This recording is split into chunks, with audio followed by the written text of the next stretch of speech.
Hi everyone, welcome back to English Uplift. Today I would like to discuss with you one of the recent IELTS question in the speaking test. Right, so one of my students took the test recently and this is what she got in part 2.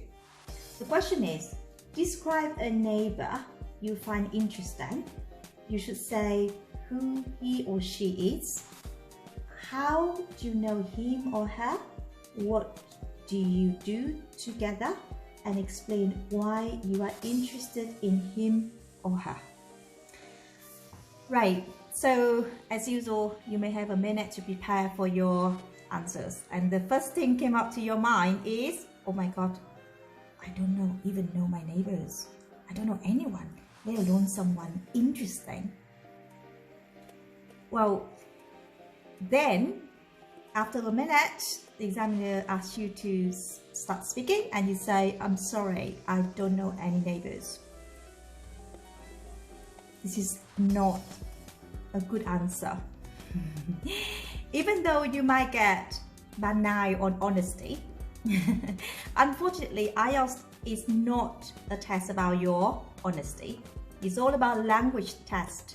So I'm not suggesting you have to lie, but instead of giving your examiner an answer which is I don't know, then definitely they're not going to be able to change the question for you or, offer you an alternative set of questions or give you a high score for that. No. So the best way is you are in the game and you have to play with it. Yes? So I'm saying here is they're not going to check if your answers are honest or not. If you don't know anyone, I mean your neighbors, first of all, think of someone interesting you have met. Maybe at your school, at work, or in real life. And imagine that person is your neighbor now. And describe that person as your neighbor, who is quite interesting.